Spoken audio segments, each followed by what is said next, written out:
When we take frequent breaks, we're actually more efficient and more effective in our concentration and in our ability to perform excellence. So I would argue you can't afford not to celebrate. Hello and welcome to the Business of Happiness podcast. I'm your host, Dr. Tarryn MacCarthy, and today we are celebrating. Yes, we are celebrating. We're celebrating all the great things that we have accomplished and offering you an opportunity to celebrate as well, because here's the secret, my friends. Celebration boosts well-being. Celebration boosts success in business. Celebration encourages your team members to be ambassadors of your dream. It gets your kids on board, and it makes you a happier person. I know. It's something that's so antithetical to what I used to believe, but I'm living proof of it, and I'm going to tell you all about that today. First, let me thank you for joining us on our last episode with Eddie Pinero.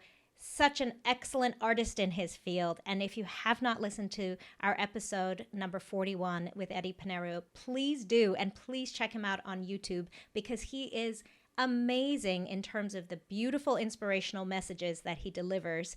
It's set to incredible music. The imagery is beautiful. His words and his poetry are infectious. I highly recommend it if you ever need just a boost to feel great about yourself, especially if you're launching a business or an entrepreneurial pursuit. He is a go-to for me. So thanks for joining us. And as always, please join us on our private Facebook group, The Business of Happiness Hive, because I share so many other great tips on there, and so do the members of our community. And as a special incentive, you'll want to join, because in the month of May, we're doing a special gratitude challenge, which I guarantee will bump your happiness and your fulfillment in your life up a notch. So join us over on the private Facebook group, The Business of Happiness Hive. And speaking of gratitude, this is why I do it. Every month of May, by the way, is a gratitude month in all parts of my life, personal and business. And I'm excited to tell you how Embrace Orthodontics is going to celebrate the month of May with Gratitude Month, and be on the lookout for some big news there. But while we're talking today about celebration, gratitude is a type of celebration. But why are we even talking about celebration at all? How does that impact you in terms of your everyday, and specifically in business? If you are a leader of a business, if you are simply a leader of your dreams, you need to understand the power of celebration, both for major accomplishments and for daily wins, both of them. You don't need an enormous accomplishment to celebrate, but you do need to take the time to celebrate. I learned this the very hard way in my life, and that's why I'm so passionate about bringing this information to you, is that, I used to not celebrate anything. I used to just forge ahead and keep pushing and pushing that goalpost, and never looking back and reflecting on the incredible successes in my wake, on all the achievements and all the failures that I'd overcome. And every time I stood back up and kept going, I never really acknowledged that in myself. In fact, here's a true story. I never even attended my college graduation. I didn't. I worked so hard to finish my college in 3 years and get my degree in 3 years, my bachelor's in psychology with a minor in sculpting, and I never even took the time to attend my college graduation ceremony. It's something that I look at as a lesson in my life, because I should have. I learned the hard way that when we don't celebrate, we don't give ourselves that evidence that we need, the strength we need to build on. Celebration gives us evidence of our ability to overcome obstacles. It builds our resilience. It makes us see that when the times were tough, we actually got through. But it takes a moment to recognize those accomplishments and to let it sit and become a part of your identity so that you can use those tools when you see the next struggle or the next obstacle. It strengthens our gratitude and appreciation too. And that's why I make it a mission of mine every May to celebrate Gratitude Month. We do so in the practice at Embrace Orthodontics every year. And every year it takes on a little different tenor, and we do it a little bit differently. We try to up our game every year. But celebration is at the center of it because that's what gratitude and appreciation is. It's celebrating the good things that you value in your world and around you. It also gives us an opportunity to counteract, to throw the balance off when we've been weighing a lot of negative stories in our lives. When we've been seeing many situations of lack or limitations, or I wish I had this, or I wish I was better at this. Sometimes even our own dreams can give us some negative feedback. We put expectations on ourselves that are so high. And believe me, I say reach for your goals and then reach higher, because I do believe we're more capable than we give ourselves credit for. But we sometimes can give ourselves a little bit of negative feedback when we don't see the results as quickly as we would have hoped. We don't see that our efforts are paying off. And that's when you need to take a step back and reflect.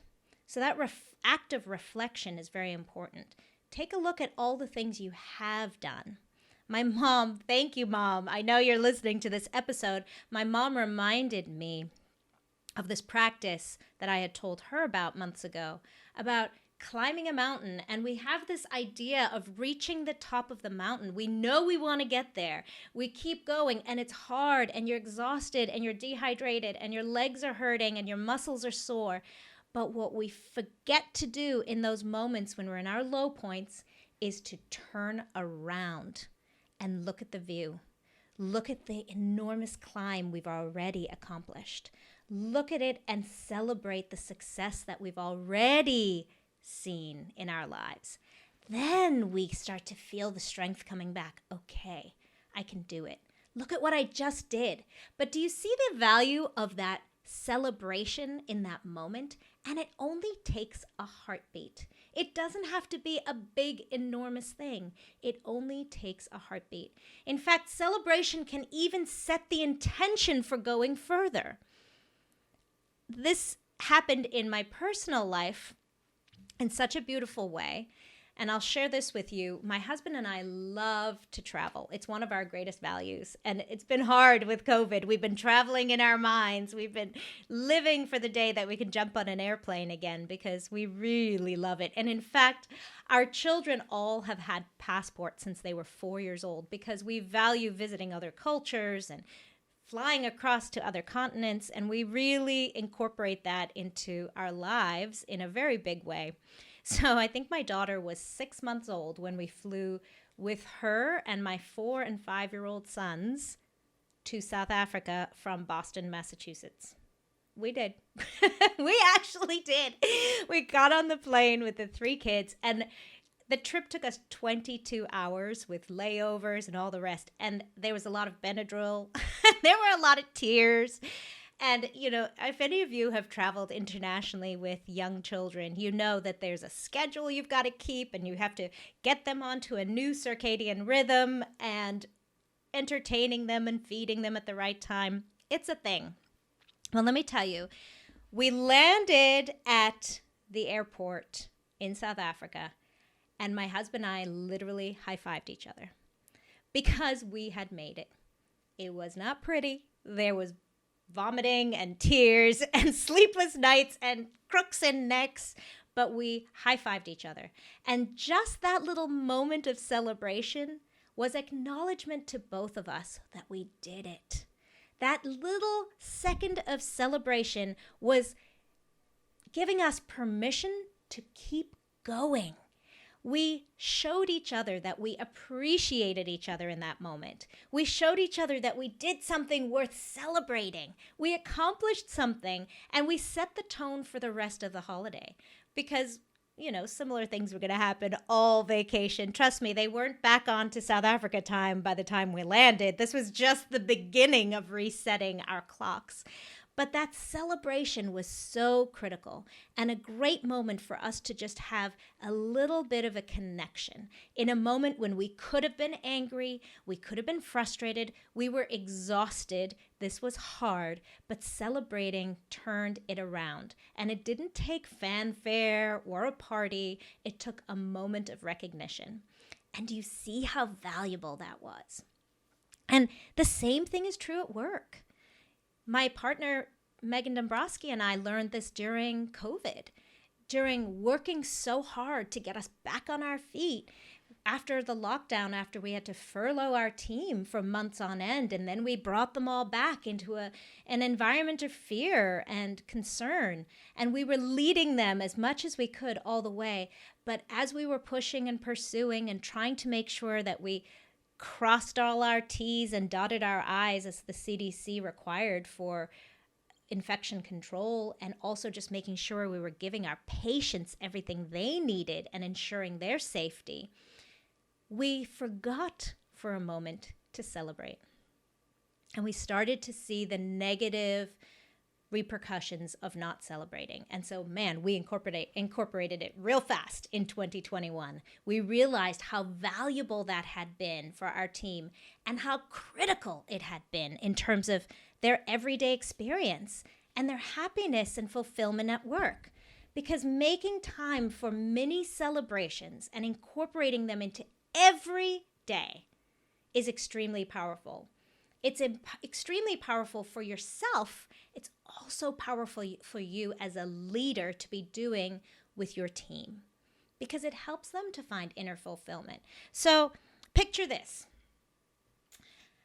When my kids were really little, I'm going back to those 4 or 5-year-old days, I remember there were days when I would literally drive to work and say to my husband, call him on his drive to work. We just left the house leaving a tornado behind us, and say to him, I wish we could just leave the house without tears. I remember for years feeling like if we could just start a day without tears and tantrums and screaming and yelling, it would be good. That was the bar I set for myself.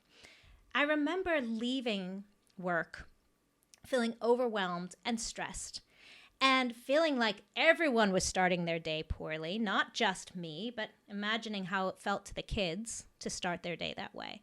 And if you'll follow through with this for me for a minute, now imagine as you're driving, you're a little resentful of work. Maybe you're resentful of your boss for making you be there at that time because you had to leave your kids behind and that hurts. Or maybe you're a little resentful of the job at all. You forgot why you're even doing this because, man, I'd rather be at home. And remember that what's actually happening is maybe a little bit of guilt for leaving them. And so you're starting your day with this negativity and negative feeling about work. So man, the minute you get there, you're going to hit it running because now there's a part of you that's telling you, you better make this worth it, sister. You've left your family in tears. You've left them all having a bad day. So let's really make this worth it. And you start just putting your nose to the grindstone. And now you start doubling down on getting the work done. No attention to happiness, no attention to appreciation, just trying to make yourself feel better about actually being there, making it worth it. And so maybe you finish all your tasks in the morning and now you start looking for more. Okay, well, I got the day done, so now I have a little bit more time. So what can I overdo? Maybe if I cram 3 days worth of work into one, I'll feel better about the mess I left at home. Hey, let's work through lunchtime, How many times do we do that? Where we think, and maybe we don't even acknowledge this thought, but it's happening, that if I work through lunch, that little bit of punishment or perseverance, whatever you want to call it, might make me feel better about what I've left at home. And maybe I haven't quite evaluated why this is so important to me, but I've chosen this, so let me work through lunch and really make it worth it. And then you maybe eat your lunch right at your desk, or maybe don't eat at all, and now you're getting a little cranky. So let's just push through the afternoon. And that's where the language starts happening of, let's just make it through. Let's just get through the day. This is where hump day came from. You're almost there. You're almost over the hump. Okay, so here we go. But do you notice that all along the way, all we've been doing is introducing negativity and resentment and unhappiness? And how can you be your best self? How can you deliver your best work? How can you feel good when you're giving yourself that conversation all day long? And how can you expect yourself to be your best self when you return home to those babies that night? You've been spending 8, maybe 10 hours beating yourself up and feeling bad about yourself. And did getting 3 days worth of work accomplished in one really make you feel that good? Did it? Did you even notice? Did you even take the time to look back and see that how much you got done? Do you see how we've set ourselves off for a trajectory of frustration and anger and blame and negativity? I'm going to spin this day around for you and show you what celebrating can do. Let's take us right back to those little kids that are crying in the morning, because guess what? That's what kids do. That's how kids express their need. Maybe they didn't sleep well the night before. Maybe they had a sore belly. Maybe they were just sad and they're crying. But can you walk out the door, leaving those toddlers behind who are crying, and celebrate in the car? Make it an intention to celebrate. You know what? I gave them permission to cry. I did. I didn't frustrate them and tell them their emotions weren't worthy. I held her and I hugged her and she's crying, and that's okay. And let me also celebrate that there's someone wonderful there looking after her. I'm going to celebrate that I've valued finding an incredible nanny or finding an incredible daycare, that I took the time to make sure that they were safe and cared for. Now I feel my mood start turning around. And what I started doing is I started calling my husband, not to commiserate on the frustration of the morning, but to celebrate and thank him. Gratitude helps when you're reaching for celebration, because that's a form of celebration. So my new morning routine is I call him and I tell him something great. I am so proud of you for not yelling this morning. Once again, we can set our bar really low in the beginning, and that's fine. But it matters, because how good do you feel when someone acknowledges your hard work? And if nobody's acknowledging your hard work, maybe it's time for you to acknowledge your hard work. So literally in the car, that's my safe zone always. Tell yourself, Tarryn, I am so proud of you for not yelling back at the kids. You were tired too, and you did a great job. You showed them how to just love them through it. Or, you know what? You yelled, and I forgive you, and let's celebrate this forgiveness because it was a rough night. Even that is okay. It's time to turn it around. It's time to start celebrating even the small things. Man, I'm going to celebrate that I packed my lunch today because I know I'll eat something healthy at lunchtime. Now we can start thinking differently about our day. And instead of resenting that job, instead of resenting the pressure of the clock to be there on time, we can celebrate, I'm teaching my kids the value of work.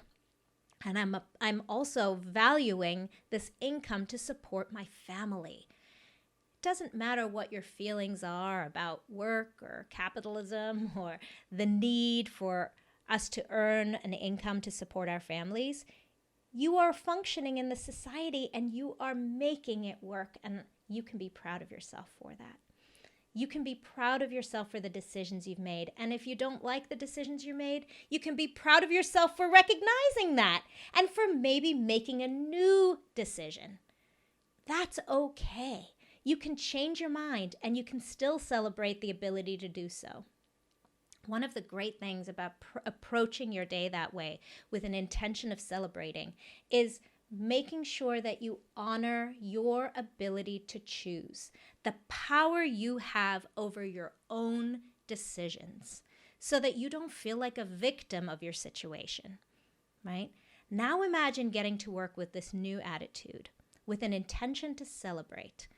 I celebrate that I just got here today. I celebrate that I made it. I had a rough night, I'm pretending. I had a rough morning, once again pretending. But man, I got here, and I'm here to give this my all, and I'm going to celebrate that I can turn it around just like that. And then you start your day off on a positive note. Now imagine taking every task you do and celebrating it. Imagine every interaction with your patients and celebrating, I am giving you all my attention and my time. And I'm so proud of myself, and I value that about myself. That's a part of me that I really like. So I'm going to celebrate that. 2 seconds. 2 seconds as that patient sits up in the chair, as they're riding up in the dental chair, I think to myself, great job, Tarryn. I'm going to celebrate this little win. We had a connection. Can you imagine being able to do that all day long? And now give yourself permission to take a break at lunch.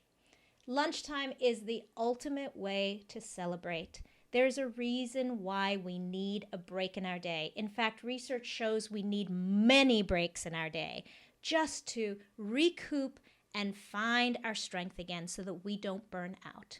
These are so critical, especially at work in an industry where you're serving all day. Be proud of yourself for taking a lunch break. Take a deep breath. Get outside if you can. So important to celebrate that you made it through the morning and give yourself permission to step back up in success, because we need success to build on. We can't keep building on failures. It's okay to fail. It's okay to get up and do it again. And we need to recognize that as a success.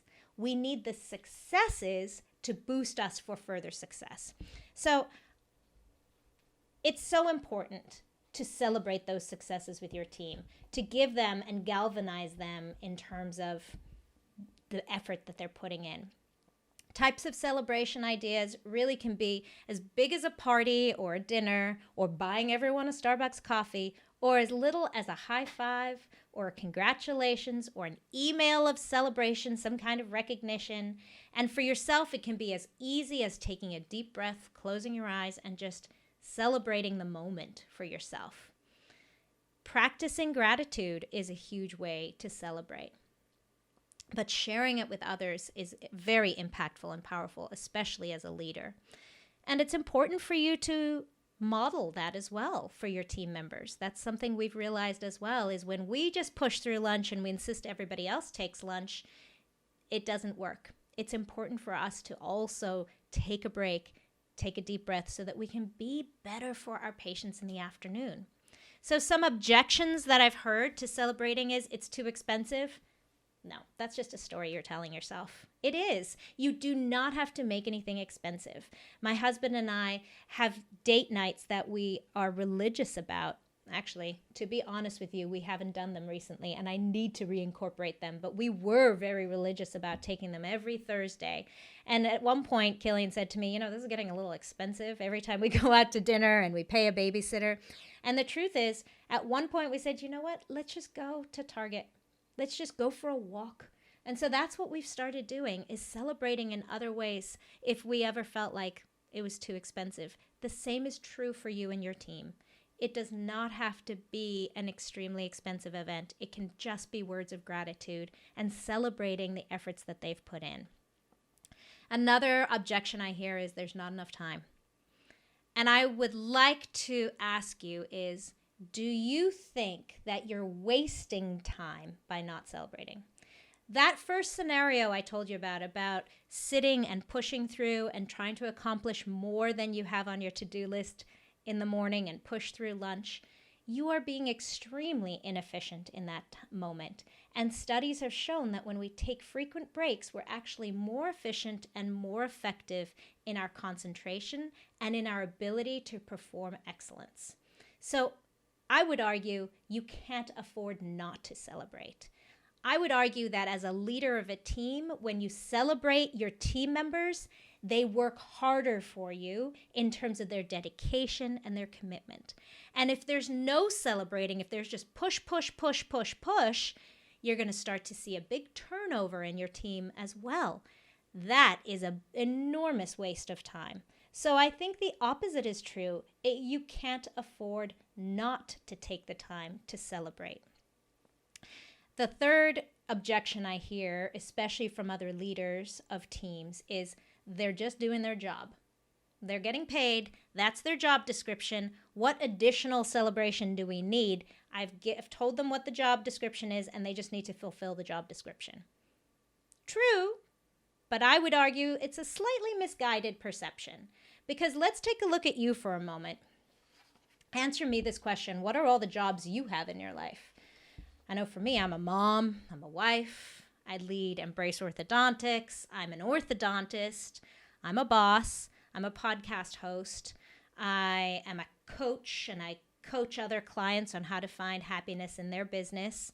I am a lecturer. I mean, I'm listing all these things. Maybe you're a softball coach. Maybe you're a teacher. Each of these different positions we could think about as a job.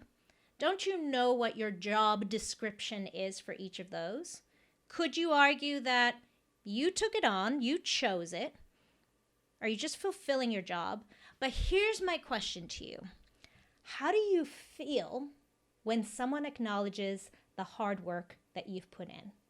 It's your job. You chose it. You chose to be mom. But how does it feel when someone says thank you?